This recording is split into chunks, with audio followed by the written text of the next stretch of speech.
Hey everyone, and welcome to The Explainer. I am absolutely thrilled you're joining me today because the World Cup kickoff is literally just one day away. To put that into perspective, we're talking about an event expected to draw over 5 billion viewers globally. That is more than half the planet tuning in. And while we are all super pumped to see the absolute best players on Earth, today we're actually looking beyond the pitch. We're going to examine the massive and incredibly complex off-field drama that is actively unfolding right now. Okay, let's dive into this. Our big question today: what happens when the world's biggest game hits actual geopolitical borders? You know, the World Cup is historically heralded as this ultimate symbol of global unity, right? It's supposed to be that rare, almost magical month where nations set aside their deeply entrenched differences purely for the love of the sport. But right now, we are seeing this profound tension between the idealistic, unifying nature of a global tournament and the hard, messy reality of modern politics happening right outside the stadium gates. To truly understand what's going on behind the scenes, we need a roadmap. So here's our agenda. First, we'll look at how geopolitics meet the World Cup. Second, we'll examine the U.S. border challenge. Third, we're heading south for unrest and security in Mexico. Fourth, we'll analyze FIFA's diplomatic strategy. And finally, we will wrap up by focusing on the pitch. All right, Section 1. Geopolitics meet the World Cup, a global game versus sovereign reality. Right now, international relations are heavily overshadowing the kickoff. As geopolitics of sport specialist Simon Chadwick points out, the grand ideals of a borderless game are colliding head-on with sovereign realities. When a global sporting body tries to impose its universal, festive vision on countries that are fiercely protecting their own borders and domestic policies, well, friction is absolutely inevitable. Which brings us to Section 2, the U.S. border challenge, specifically looking at visas, entry, and apprehension. Moving geographically to the U.S., we're seeing how hardline immigration policies are creating absolute logistical chaos. And this isn't just abstract political rhetoric. It's directly impacting the very people essential to making this tournament happen. Elite athletes and world-class referees suddenly find themselves treated not as VIPs of a global festival, but as potential security risks. And this brilliantly illustrates the glaring divide between the sporting and political worlds. Side A, you've got a top African referee from Somalia, fully accredited by FIFA, holding diplomatic clearance set to make history for his country. Side B, he was abruptly refused entry at Miami Airport. Simon Chadwick points out the context here, noting historical political tensions and past derogatory comments made by Donald Trump regarding Somalia.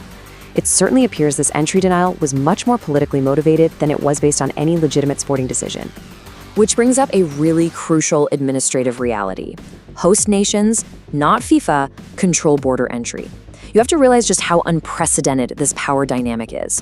Normally, FIFA operates almost like its own sovereign state, accustomed to dictating terms and moving freely. But here, they absolutely cannot dictate who gets into the United States.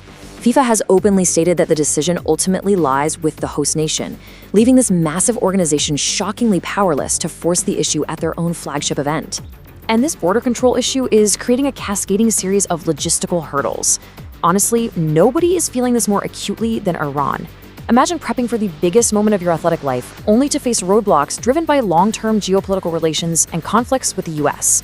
Just look at this list. First, ticket allocations for their devoted fans were mysteriously revoked. Next, their entire training camp had to be suddenly uprooted from the US and moved to Mexico. And the disruption continues, as several key Iranian officials have been completely barred from entering the US, stripping the team of their necessary support system. But it's not just the teams, it's the fans too. We really need to humanize these abstract points. As Simon Chadwick notes here, quote, "There's a real reticence about going to America. Might they be apprehended by ICE agents?" Attending a World Cup is already a massive financial burden, but there's this added, chilling layer of anxiety. During last summer's FIFA Club World Cup in the US, there was a documented, visible presence of ICE agents at the venues. For international fan bases traveling from regions with complex US relations, that's terrifying. Fans are genuinely worried they might be legally in the country, but still stopped or apprehended while just trying to watch a football match. Let's pan the map down for Section 3, unrest and security in Mexico, domestic priorities and violence. Mexico hosts tomorrow's highly anticipated opening ceremony, but away from the stadium lights, domestic unrest is creating a highly volatile, deeply serious backdrop for the kickoff. Now, what's really interesting about this slide is the intense domestic friction. On one side, you have massive amounts of money pouring into World Cup spending. On the other, critically underfunded healthcare and education. When a government prioritizes a fleeting sports tournament over the daily survival of its own people, the backlash is severe. Citizens are legitimately protesting, demanding to know why billions are spent on stadiums when fundamental domestic needs are completely neglected. Compounding all that civil unrest are the incredibly high security threat levels across the country. We are talking about severe security risks here, widespread cartel violence, and significant risks to journalists' safety. Because of major, tragic incidents of cartel violence earlier this year, the security presence is expected to be ramped up massively. For traveling fans, the joyful street parties usually associated with a World Cup might be replaced by heavily armed checkpoints and a constant, tense security apparatus. So how does the governing body handle all this friction? That brings us to Section 4, FIFA's diplomatic strategy, navigating global leaders. Let's step back and see how FIFA meticulously tries to mediate these massive geopolitical forces threatening their multi-billion-dollar event. Central to their approach is this formal concept, a risk mitigation strategy. Basically, actions taken to reduce the negative impact of potential threats or unpredictable events. And the lengths FIFA will go to can, frankly, border on the absurd. For example, FIFA President Gianni Infantino was keenly aware of potential disruptions following Donald Trump's 2024 re-election. So, as a direct attempt to smooth the waters, Infantino actually handed out peace awards to Donald Trump.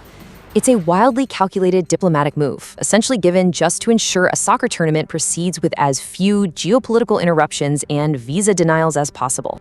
Which perfectly highlights the necessity of a plan B in a highly unpredictable world. But, as Chadwick points out, we are dealing with highly unpredictable global leaders. Did FIFA ever truly envisage just how complicated and politically sensitive this tournament would be? Without a rock-solid plan B, they're currently sweating over a logistical nightmare. We're talking entire teams potentially missing kickoffs due to border detentions, or sudden diplomatic fallouts forcing last-minute venue changes. They are essentially flying blind through a geopolitical storm. Okay, let's move to Section 5 and see how this builds into the actual event. Focusing on the pitch, because despite all the heavy political maneuvering and visa nightmares, the World Cup is, at its heart, about the sport itself. Time to shift our tone back to the sheer joy, the breathtaking talent, and the electric anticipation of the matches starting tomorrow. So, who is going to go all the way and lift the trophy? Geopolitics expert Simon Chadwick put his money on his adopted home, France. They are absolutely stacked with world-class talent. But he added a very important caveat. They're the favorites to win, providing they can actually stick together. If you follow French football, you know their infamous history of explosive internal team drama completely imploding their tournament hopes.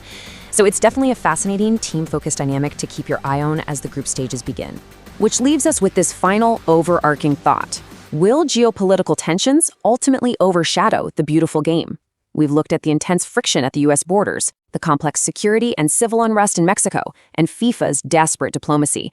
But tomorrow, the referee's whistle blows and the greatest players on earth take the field.